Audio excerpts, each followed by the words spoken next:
and welcome to the Como Lago channel. If you don't know me yet, I'm Luis Horacio and today I'm going to show you 5 home cleaning tips that will surely help you a lot, since they're very simple, effective and, above all, easy and practical. And best of all, they can be done with things that we usually already have at home. This will especially help you when you rent houses and have to clean certain parts of it that you want to make look much better and thus be able to get all your deposit back, if possible.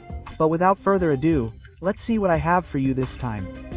This first one may sound very logical, but remember that the simplest or most logical thing we forget, especially for what we're going to use it for, which is to clean the walls directly with bleach and the help of a rag. Since, generally, when we rent, we want to leave it as clean as possible without having to resort to painting, which would be much more expensive. So what we're going to do is put some undiluted bleach in a plastic container and preferably wear gloves, as it can irritate them a little.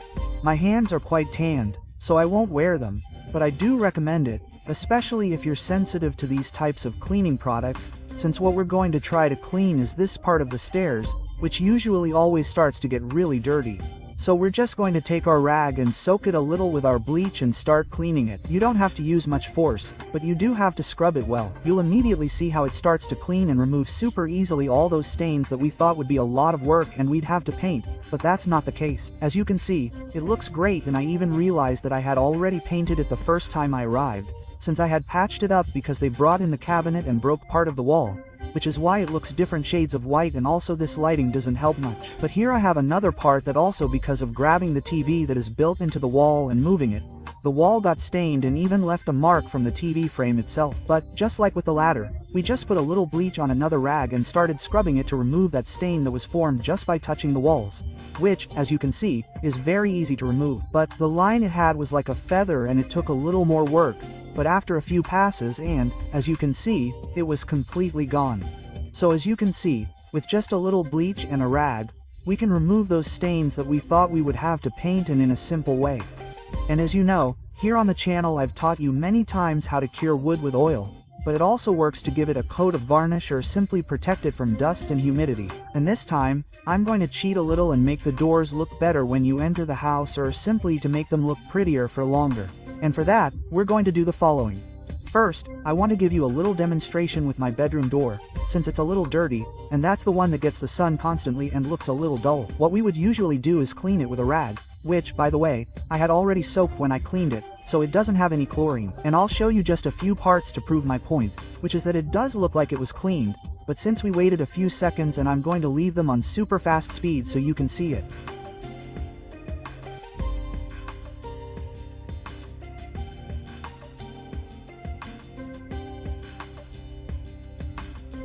Now that it dries completely, it does look clean, but it's still dull and practically the same.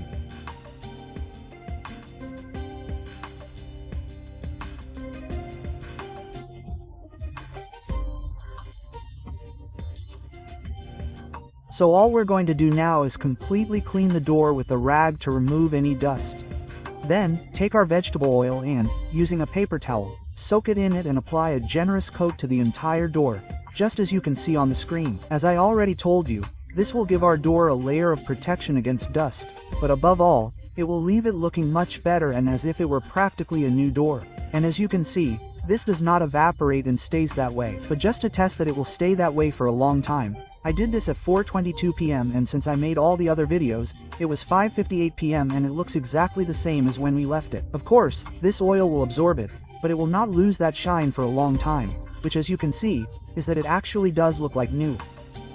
Okay, so here I had the brilliant idea of gluing a piece of fabric for my daughter so she wouldn't paint the walls, but I stuck it on with extra strong double-sided tape, so no matter how hard I tried to remove it without ripping the paint off the wall, I couldn't do it. But we have a little trick for that anyway, in case something similar happened to you. We're just going to take our hairdryer and, of course, turn it on at the hottest setting and place it directly on the tape.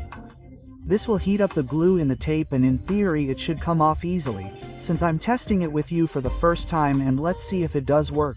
At first, honestly, I thought I wasn't removing it, but that's because I was removing it with a rag, but now that I got the sponge, I tried again and you can see that it's starting to come off right away. Yes, with a little effort, but relatively quickly. So I kept doing it until there was nothing left, but it was a little dirty. So I did the same with the walls and the stairs, and as you can see, after I cleaned it with bleach, you can barely see anything and it's super clean, but the best part is that it's free of tape. Here you can see that I put the dryer to one side, since the camera won't focus if I don't. But going back to the tape, if you don't do it this way and you pull it off, it'll end up like it did on the other side where it completely ripped off the paint. So be patient and do it by heating it up, since that way it'll come off superbly. I'm sure you've seen this before, or I think I've shown it to you in another video, but what better way to remind you of it than to clean anything that's chrome like with toothpaste.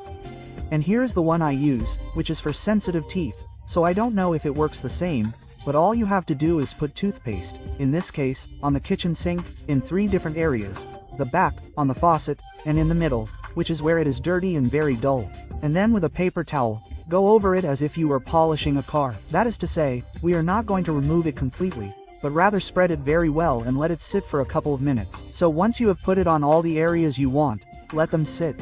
Once the time has passed, or at least about 5 minutes, clean with a little water, either with a sponge or a rag, to remove all the paste that we put on, and of course, try to remove any remaining dirt. So that, once you have done it, and as you can see, it is superb and most importantly, shiny, as if it had been polished. And so that you can see the difference even more, we'll compare it with the part on the right, which doesn't clean anything and which you can see is completely different because it's more opaque. So now you know, with just a little bit of toothpaste you can polish all these keys or polished parts of your house and they'll be very shiny and like new.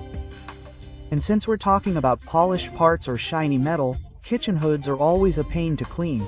But with this tip they come out very well, and it's like a natural degreaser which is using lemon and baking soda. So you're just going to cut a lemon into pieces and then you're going to put the baking soda on top. Then you squeeze it a little and you'll see that it starts to have this reaction, which is what we want. So we take our lemon with the baking soda and we start to go over it, in this case to the top part, which is the one that looked like it had oil stains all over it. And as you can see, you can immediately see that the dirt is coming off. And after using it for a while, I realized that the hood itself was also very dirty, so I'll clean that too.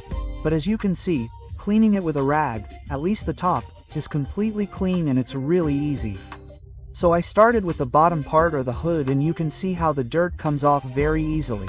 I did have to use a little degreaser on the sides, since those parts were really dirty, but to clean them periodically, lemon and baking soda will work very well, because as you can see, when I finish doing it, it looks super clean and shiny. I didn't clean the entire hood at first, but believe me, you can see the difference just as much as with the top part. And the best of all is that I only used lemon and baking soda, so it won't damage them at all.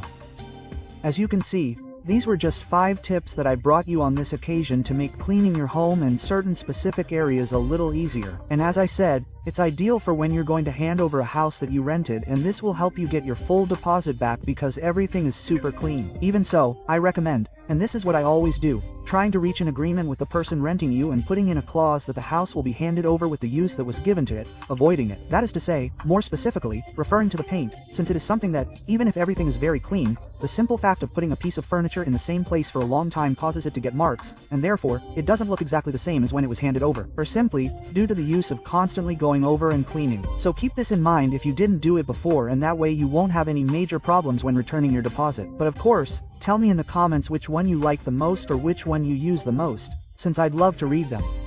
As always, see you in the next videos. Thanks.